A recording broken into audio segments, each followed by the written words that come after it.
ആകാശവാണി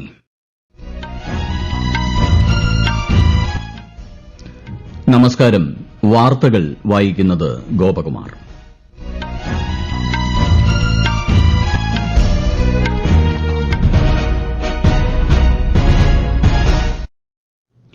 പ്രധാന വാർത്തകൾ. ശീതകാല സമ്മേളനത്തിന്റെ 4ാം ദിവസവും പ്രക്ഷുബ്ധമായി പാർലമെന്റ്. പ്രതിപക്ഷ പ്രതിഷേധത്തെ തുടർന്ന് ഇരുസഭകളും ഇന്നത്തേക്ക് പിരിഞ്ഞു. പ്രധാനമന്ത്രി നരേന്ദ്രമോദി 3 ദിവസത്തെ സന്ദർശനത്തിനായി ഇന്ന് ഒഡീഷയിലെത്തും. മുതിർന്ന പോലീസ് ഉദ്യോഗസ്ഥരുടെ അഖിലേന്ത്യാ സമ്മേളനത്തെ നാളെ അഭിസംബോധന ചെയ്യും. മഹാരാഷ്ട്രയിൽ പുതിയ സർക്കാർ രൂപീകരിക്കുന്നതുമായി ബന്ധപ്പെട്ട ചർച്ചകൾ അന്തിമഘട്ടത്തിൽ. സാമൂഹിക സുരക്ഷാ പെൻഷൻ ക്രമക്കേടുകളിൽ വിജിലൻസ് അന്വേഷണം പ്രഖ്യാപിച്ച് സംസ്ഥാന സർക്കാർ. തെക്കുപടിഞ്ഞാറൻ ബംഗാൾ ഉൾക്കടലിൽ രൂപപ്പെട്ട അതിതീവ്ര ന്യൂനമർദ്ദം നാളെയോടെ മഹാബലിപുരത്തിനും പുതുച്ചേരിക്കുമിടയിൽ കരയിൽ പ്രവേശിക്കുമെന്ന് കേന്ദ്ര കാലാവസ്ഥാ വകുപ്പ്. വാർത്തകൾ വിശദമായി.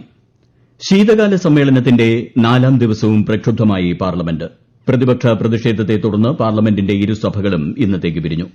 ഒരു പ്രമുഖ വ്യവസായ ഗ്രൂപ്പിനെതിരായ കൈക്കൂലി ആരോപണവും മറ്റു വിഷയങ്ങളും ഉയർത്തി ആയിരുന്നു പ്രതിപക്ഷ പ്രതിഷേധം. രാജ്യസഭയിൽ വിഷയം സഭാ നടപടികൾ നിർത്തിവച്ച് ചർച്ച ചെയ്യണമെന്ന പ്രതിപക്ഷത്തിന്റെ ആവശ്യം സഭാ അധ്യക്ഷൻ ജഗദീപ് ധൻകർ നിരാകരിച്ചു. പ്രതിഷേധിക്കുന്ന അംഗങ്ങൾ തെറ്റായ കീഴ്വഴക്കം സൃഷ്ടിക്കുകയാണെന്നും സഭാ നടപടികൾ ഇത്തരത്തിൽ തടസ്സപ്പെടുത്തുന്നത് ജനതാൽപര്യത്തിന് വിരുദ്ധമാണെന്നും അദ്ദേഹം പറഞ്ഞു. തുടർന്ന് സഭ ഇന്നത്തേക്ക് പിരിയുകയായിരുന്നു. ലോക്സഭയിലും സമാനമായ പ്രതിഷേധമാണ് അരങ്ങേറിയത്. കോൺഗ്രസ്, ഡിഎംകെ, സമാജ്വാദി ഉൾപ്പെടെയുള്ള പ്രതിപക്ഷ കക്ഷികൾ മുദ്രാവാക്യങ്ങളുമായി സഭയുടെ നടുത്തളത്തിലിറങ്ങി. സഭാ നടപടികൾ സമാധാനപരമായി മുന്നോട്ട് കൊണ്ടുപോകണമെന്നും ചർച്ചകളാണ് ജനാധിപത്യത്തിൽ വേണ്ടതെന്നും ലോക്സഭാ സ്പീക്കർ ഓം ബിർള പറഞ്ഞു. देश की जनता चाहती है सदन चले और कई माननीय विद्वानों ने भी लिखा है कि संसद चलना चाहिए, चर्चा संवाद होना चाहिए. सहमति असहमति हमारे लोकतंत्र की ताकत है. मैं आपसे आग्रह करता हूं, जनता की भावनाओं और उनकी आशाओं आकांक्षाओं के अनुसार आप सदन चलने में सहयोग करें. തുടർന്ന് 12 മണിവരെ നിർത്തിവച്ച സഭാ നടപടികൾ പുനരാരംഭിച്ചെങ്കിലും പ്രതിഷേധം തുടർന്നതിനാൽ ലോക്സഭ ഇന്നത്തേക്ക് പിരിഞ്ഞു. ഇരുസഭകളും തിങ്കളാഴ്ച വീണ്ടും സമ്മേളിക്കും. രാജ്യതലസ്ഥാനത്ത് കുറ്റകൃത്യങ്ങൾ വർദ്ധിക്കുന്നതായി ആരോപിച്ച് ആം ആദ്മി പാർട്ടി എംപിമാർ പാർലമെന്റിന് പുറത്ത് പ്രതിഷേധിച്ചു. നഗരത്തിലെ കുറ്റകൃത്യങ്ങൾ തടയുന്നതിന് കേന്ദ്ര സർക്കാർ നടപടികൾ സ്വീകരിക്കണമെന്ന് പാർട്ടി നേതാവ് സഞ്ജയ് സിംഗ് പ്രതികരിച്ചു. താങ്ങുവില സംബന്ധിച്ച പ്രശ്നം ചൂണ്ടിക്കാട്ടി പഞ്ചാബിൽ നിന്നുള്ള കോൺഗ്രസ് എംപിമാരും പാർലമെന്റിന് പുറത്ത് പ്രതിഷേധ പ്രകടനം നടത്തി. വഖഫ് ഭേദഗതി ബിൽ പരിശോധിക്കുന്ന സംയുക്ത പാർലമെന്ററി സമിതിയുടെ കാലാവധി ദീർഘിപ്പിച്ചു. 2025 ബജറ്റ് സമ്മേളനത്തിന്റെ അവസാന ദിനം വരെ കാലാവധി നീട്ടുന്ന പ്രമേയം ലോക്സഭ ഇന്നലെ പാസാക്കി. 13 പ്രതിപക്ഷ എംപിമാർ ഉൾപ്പെടെ ലോക്സഭയിൽ നിന്നും രാജ്യസഭയിൽ നിന്നുമുള്ള 21 അംഗങ്ങളാണ് സമിതിയിലുള്ളത്. തമിഴ്നാട് സന്ദർശനം തുടരുന്ന രാഷ്ട്രപതി ദ്രൌപദി മുർമു ഇന്ന് നീലഗിരി ജില്ലയിലെ ഗോത്ര വിഭാഗങ്ങളുമായും ആദിവാസി വനിതാ സ്വയം സഹായ സംഘങ്ങളുമായും സംവദിക്കും. നാളെ തിരുവാരൂരിൽ നടക്കുന്ന തമിഴ്നാട് കേന്ദ്ര സർവകലാശാലയുടെ ബിരുദദാന ചടങ്ങിനെ രാഷ്ട്രപതി അഭിസംബോധന ചെയ്യും. ഇന്നലെ ഊട്ടിയിലെ വെല്ലിംഗ്ടൺ പ്രതിരോധ സേന സ്റ്റാഫ് ട്രെയിനിംഗ് കോളേജിൽ സംഘടിപ്പിച്ച പരിപാടിയിൽ രാഷ്ട്രപതി മുഖ്യപ്രഭാഷണം നടത്തിയിരുന്നു. പ്രധാനമന്ത്രി നരേന്ദ്രമോദി 3 ദിവസത്തെ സന്ദർശനത്തിനായി ഇന്ന് ഒഡീഷയിലെത്തും. ഭുവനേശ്വറിൽ നടക്കുന്ന ഡിജിപി, ഐജി തലത്തിലുള്ള മുതിർന്ന പോലീസ് ഉദ്യോഗസ്ഥരുടെ അഖിലേന്ത്യാ സമ്മേളനത്തെ പ്രധാനമന്ത്രി നാളെ അഭിസംബോധന ചെയ്യും. ദേശീയ സുരക്ഷ, ഭീകരവിരുദ്ധ പ്രവർത്തനങ്ങൾ, ഇടത് തീവ്രവാദം, തീരദേശ സുരക്ഷ, പുതിയ ക്രിമിനൽ നിയമങ്ങൾ, മയക്കുമരുന്ന് എന്നിവയിൽ ശ്രദ്ധ കേന്ദ്രീകരിക്കുന്ന 3 ദിവസത്തെ സമ്മേളനത്തിന്റെ ഉദ്ഘാടനം കേന്ദ്ര ആഭ്യന്തരമന്ത്രി അമിത്ഷാ ഇന്ന് നിർവഹിക്കും. ദേശീയ സുരക്ഷാ ഉപദേഷ്ടാവ് അജിത് ഡോവൽ, സിആർപിഎഫ്, റോ, ഇന്റലിജൻസ് ബ്യൂറോ, എൻഎസ്ജി മേധാവികൾ തുടങ്ങിയവർ സമ്മേളനത്തിൽ പങ്കെടുക്കുന്നുണ്ട്. വിശിഷ്ട സേവനത്തിനുള്ള രാഷ്ട്രപതിയുടെ പോലീസ് മെഡലും ചടങ്ങിൽ സമ്മാനിക്കും.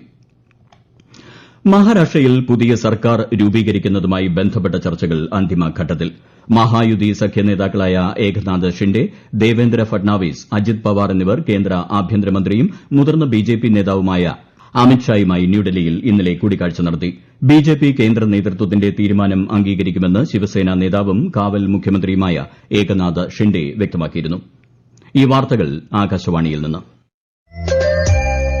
ആകാശവാണി വാർത്തകളും വാർത്താ അധിഷ്ഠിത പരിപാടികളും All India Radio News Thiruvananthapuram YouTube ചാനലിലും at All India Radio News Thiruvananthapuram Facebook പേജിലും AR ന്യൂസ് _ തിരുവനന്തപുരം ഇൻസ്റ്റഗ്രാം അക്കൌണ്ടിലും at AR news _ TVM X ഹാൻഡിലും ലഭ്യമാണ്. സാമൂഹിക സുരക്ഷാ പെൻഷൻ ക്രമക്കേടുകളിൽ കൂടുതൽ നടപടികളുമായി സംസ്ഥാന ധനവകുപ്പ്. മലപ്പുറം കോട്ടക്കൽ നഗരസഭയിൽ തട്ടിപ്പിന് കൂട്ടുനിന്ന ഉദ്യോഗസ്ഥർക്കെതിരെ വിജിലൻസ് അന്വേഷണത്തിന് ധനമന്ത്രി കെ എൻ ബാലഗോപാൽ നിർദ്ദേശം നൽകി. 7ാം വാർഡിലെ 42 ഗുണഭോക്താക്കളുടെ അർഹത സംബന്ധിച്ച പരിശോധനയിൽ 38 പേരും അനർഹരാണെന്ന് കണ്ടെത്തിയിരുന്നു. ആലപ്പുഴ നവജാത ശിശുവിന് വൈകല്യമുണ്ടായ സംഭവത്തിൽ ആരോഗ്യവകുപ്പ് ഡെപ്യൂട്ടി ഡയറക്ടറുടെ നേതൃത്വത്തിലുള്ള സംഘം അന്വേഷണം ആരംഭിച്ചു. വിശദാംശങ്ങളുമായി ആകാശവാണി ആലപ്പുഴ ജില്ലാ പ്രതിനിധി ആർ രവികുമാർ. ആരോഗ്യവകുപ്പ് ഡെപ്യൂട്ടി ഡയറക്ടറുടെ നേതൃത്വത്തിലുള്ള സംഘമാണ് ഇന്ന് ആലപ്പുഴയിൽ അന്വേഷണത്തിനെത്തിയത്. ആസ്പത്രി അധികൃതരിൽ നിന്നും വിവരം ശേഖരിച്ചു. കുട്ടിയുടെ രക്ഷകർത്താക്കളിൽ നിന്നും വിവരം ശേഖരിക്കും. സംഭവവുമായി ബന്ധപ്പെട്ട് 4 ഡോക്ടർമാർക്കെതിരെ ആലപ്പുഴ സൌത്ത് പോലീസ് കേസെടുത്തിട്ടുണ്ട്. ആസ്പത്രിയിലെ ഗൈനക്കോളജിസ്റ്റുമാരായ 2 ഡോക്ടർമാർക്കെതിരെയും സ്വകാര്യ ലാബിലെ 2 ഡോക്ടർമാർക്കെതിരെയുമാണ് കേസെടുത്തിട്ടുള്ളത്. പരിശോധനയിൽ യാതൊരു പിഴവും ഉണ്ടായിട്ടില്ലെന്നാണ് ഡോക്ടർമാരുടെ വിശദീകരണം. ഗുരുതര വൈകല്യങ്ങളാണ് നവജാത ശിശുവിനുള്ളത്. സംഭവവുമായി ബന്ധപ്പെട്ട് കുട്ടിയുടെ കുടുംബം മുഖ്യമന്ത്രിക്കും പരാതി നൽകിയിട്ടുണ്ട്. കോതമംഗലം കുട്ടമ്പുഴയിൽ വനത്തിൽ കാണാതായ 3 സ്ത്രീകളെ കണ്ടെത്തി. വനം വകുപ്പ് ഉദ്യോഗസ്ഥരും നാട്ടുകാരും ചേർന്ന് സംയുക്തമായി നടത്തിയ തെരച്ചിലിലാണ് 6 കിലോമീറ്റർ അകലെ അറക്കമുത്തി ഭാഗത്തു നിന്നും ഇവരെ കണ്ടെത്തിയത്. കാണാതായ പശുവിനെ തെരഞ്ഞു വനത്തിനുള്ളിലേക്ക് പോയ ഇവർ തിരിച്ചുവരുന്നതിനിടയിൽ ആനയെ കണ്ടതോടെ പേടിച്ച് ഒളിക്കുകയായിരുന്നു. നിരവധി ജീവിതങ്ങളെ അഭിവൃദ്ധിപ്പെടുത്താൻ വിനോദസഞ്ചാര മേഖലയ്ക്ക് സാധിക്കുമെന്ന് പ്രധാനമന്ത്രി നരേന്ദ്രമോദി. ടൂറിസം സെന്ററുകൾ വികസിപ്പിക്കുന്നതിന് 40 പദ്ധതികൾക്ക് അംഗീകാരം നൽകിയതുമായി ബന്ധപ്പെട്ട് പ്രതികരിക്കുകയായിരുന്നു പ്രധാനമന്ത്രി. ടൂറിസം മേഖലയിൽ അടിസ്ഥാന സൌകര്യങ്ങൾ വർദ്ധിപ്പിക്കുന്നത് തുടരുമെന്നും അദ്ദേഹം പറഞ്ഞു. കേന്ദ്ര ധനമന്ത്രി നിർമ്മല സീതാരാമൻ ഇന്ന് ബീഹാറിൽ വിവിധ പരിപാടികളിൽ പങ്കെടുക്കും. റീജിയണൽ റൂറൽ ബാങ്കിന്റെ അവലോകന യോഗത്തെ ധനമന്ത്രി അഭിസംബോധന ചെയ്യും. ദർഭംഗ, മധുബനി ജില്ലകളിൽ ക്രെഡിറ്റ് ഔട്ട്റീച്ച് പരിപാടിയിലും ശ്രീമതി സീതാരാമൻ പങ്കെടുക്കും. തമിഴ്നാടിന് സമീപം തെക്കുപടിഞ്ഞാറൻ ബംഗാൾ ഉൾക്കടലിൽ രൂപപ്പെട്ട അതിതീവ്ര ന്യൂനമർദ്ദം തമിഴ്നാട് തീരത്തോട് അടുക്കുന്നു. അടുത്ത 3 മണിക്കൂറിനുള്ളിൽ ഇത് ചുഴലിക്കാറ്റായി മാറുമെന്നാണ് കാലാവസ്ഥാ മുന്നറിയിപ്പ്. നാളെ രാവിലെയോടെ പുതുച്ചേരിക്ക് സമീപം മഹാബലിപുരത്തിനും കാരയ്ക്കലിനുമിടയിൽ ചുഴലിക്കാറ്റ് കരയിൽ പ്രവേശിക്കും. ഇതിന്റെ പ്രഭാവത്തിൽ തീരദേശ ജില്ലകളിൽ 24 മണിക്കൂർ കൂടി ശക്തമായ മഴ തുടരും. കനത്ത മഴ കണക്കിലെടുത്ത് പ്രദേശത്തെ വിദ്യാഭ്യാസ സ്ഥാപനങ്ങൾക്ക് ഇന്ന് അവധി നൽകിയിരിക്കുകയാണ്. ചെന്നൈ, കടലൂരും നാഗപട്ടണവും ഉൾപ്പെടെ 9 തുറമുഖങ്ങളിൽ ചുഴലിക്കാറ്റ് മുന്നറിയിപ്പ് നൽകിയിട്ടുണ്ട്. കടൽ പ്രക്ഷുബ്ധമാകാൻ സാധ്യതയുള്ളതിനാൽ മത്സ്യത്തൊഴിലാളികൾ ഡിസംബർ 2 വരെ കടലിൽ പോകരുതെന്നാണ് നിർദ്ദേശം. എൻഡിആർഎഫും എസ്ഡിആർഎഫും കോസ്റ്റ് ഗാർഡും ഏത് സാഹചര്യവും നേരിടാൻ സജ്ജരായി നിലയുറപ്പിച്ചിട്ടുണ്ട്. വിമാന സമയത്തിൽ മാറ്റം വരാൻ സാധ്യതയുള്ളതിനാൽ യാത്രക്കാർ ഇക്കാര്യത്തിൽ സ്ഥിരീകരണം വരുത്തണമെന്ന് എയർപോർട്ട് അതോറിറ്റി നിർദ്ദേശിച്ചു. ഐഎസ്എൽ ഫുട്ബോളിൽ ഇന്ന് ഈസ്റ്റ് ബംഗാൾ നോർത്ത് ഈസ്റ്റ് യുണൈറ്റഡിനെ നേരിടും. രാത്രി 7:30-നാണ് മത്സരം. ഇന്നലെ നടന്ന മത്സരത്തിൽ കേരള ബ്ലാസ്റ്റേഴ്സ് എഫ്സി ഗോവയോട് 1 ഗോളിന് പരാജയപ്പെട്ടു. ലക്ഷദ്വീപ് സ്റ്റേറ്റ് ലീഗൽ സർവീസസ് അതോറിറ്റിയുടെ ആഭിമുഖ്യത്തിൽ നിയമസേവന ക്യാമ്പും പ്രത്യേക ലോക് അദാലത്തും മിനിക്കോയ് ദ്വീപിൽ ആരംഭിച്ചു. രംഗമഹൽ ഹാളിൽ ആരംഭിച്ച പരിപാടിയിൽ വിവിധ വിഷയങ്ങളിൽ ബോധവൽക്കരണ ക്ലാസുകൾ നടന്നു. അദാലത്തിൽ വിദ്യാർത്ഥികളുടെ വിവിധ പരാതികൾ പരിഗണിച്ചു. ഉച്ചയ്ക്ക് നടക്കുന്ന സമാപന ചടങ്ങിൽ കേരള ഹൈക്കോടതി ചീഫ് ജസ്റ്റിസ് നിതിൻ ജാംദാർ മുഖ്യ അതിഥിയാവും. ലോക്സഭാ പ്രതിപക്ഷ നേതാവ് രാഹുൽ ഗാന്ധിയും വയനാട് എംപി പ്രിയങ്ക ഗാന്ധിയും നാളെ വയനാട് ലോക്സഭാ മണ്ഡലത്തിൽ എത്തും. തിരുവമ്പാടി നിയോജക മണ്ഡലത്തിലെ പൊതുസമ്മേളനത്തിൽ ഇരുവരും പങ്കെടുക്കും. കരുളായി, വണ്ടൂർ, എടവണ്ണ എന്നിവിടങ്ങളിലും പ്രിയങ്ക ഗാന്ധിക്ക് സ്വീകരണം നൽകും. ഞായറാഴ്ച മാനന്തവാടിയിലും സുൽത്താൻ ബത്തേരിയിലും കൽപ്പറ്റയിലും പ്രിയങ്ക സ്വീകരണ പരിപാടികളിൽ പങ്കെടുക്കും. ഇസ്കോൺ സംഘടന നിരോധിക്കുന്നത് സംബന്ധിച്ച് സർക്കാർ തലത്തിൽ ചർച്ചകൾ നടന്നിട്ടില്ലെന്ന് ബംഗ്ലാദേശ്.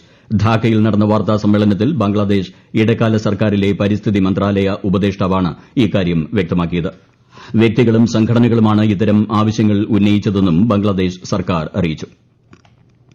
ഇന്ത്യ ശ്രീലങ്ക നാവികസേനകൾ സംയുക്തമായി നടത്തിയ റെയ്ഡിൽ അറബിക്കടലിൽ 2 മത്സ്യബന്ധന ബോട്ടുകളിൽ നിന്ന് 500 കിലോ മയക്കുമരുന്ന് പിടികൂടി. ബോട്ടിലെ ജീവനക്കാരെ ശ്രീലങ്കൻ അധികാരികൾക്ക് കൈമാറി. ഭഗവാൻ ബിർസ മുണ്ടയുടെ പിൻഗാമി മംഗൾ മുണ്ടയുടെ നിര്യാണത്തിൽ പ്രധാനമന്ത്രി നരേന്ദ്രമോദി അനുശോചനം രേഖപ്പെടുത്തി. മംഗൾ മുണ്ടയുടെ വിയോഗം ഝാർഖണ്ഡിലെ ആദിവാസി സമൂഹത്തിന് നികത്താനാവാത്ത നഷ്ടമാണെന്ന് പ്രധാനമന്ത്രി അനുശോചന സന്ദേശത്തിൽ പറഞ്ഞു. പ്രധാന വാർത്തകൾ വീണ്ടും. ശീതകാല സമ്മേളനത്തിന്റെ 4ാം ദിവസവും പ്രക്ഷുബ്ധമായി പാർലമെന്റ്. പ്രതിപക്ഷ പ്രതിഷേധത്തെ തുടർന്ന് പാർലമെന്റിന്റെ ഇരുസഭകളും ഇന്നത്തേക്ക് പിരിഞ്ഞു. പ്രധാനമന്ത്രി നരേന്ദ്രമോദി 3 ദിവസത്തെ സന്ദർശനത്തിനായി ഇന്ന് ഒഡീഷയിലെത്തും. മുതിർന്ന പോലീസ് ഉദ്യോഗസ്ഥരുടെ അഖിലേന്ത്യാ സമ്മേളനത്തെ പ്രധാനമന്ത്രി നാളെ അഭിസംബോധന ചെയ്യും. മഹാരാഷ്ട്രയിൽ പുതിയ സർക്കാർ രൂപീകരിക്കുന്നതുമായി ബന്ധപ്പെട്ട ചർച്ചകൾ അന്തിമഘട്ടത്തിൽ.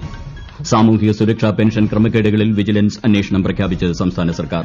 തെക്ക് പടിഞ്ഞാറൻ ബംഗാൾ ഉൾക്കടലിൽ രൂപപ്പെട്ട അതിതീവ്ര ന്യൂനമർദ്ദം നാളെയോടെ മഹാബലിപുരത്തിനും പുതുച്ചേരിക്കുമിടയിൽ കരയിൽ പ്രവേശിക്കുമെന്ന് കേന്ദ്ര കാലാവസ്ഥാ വകുപ്പ്.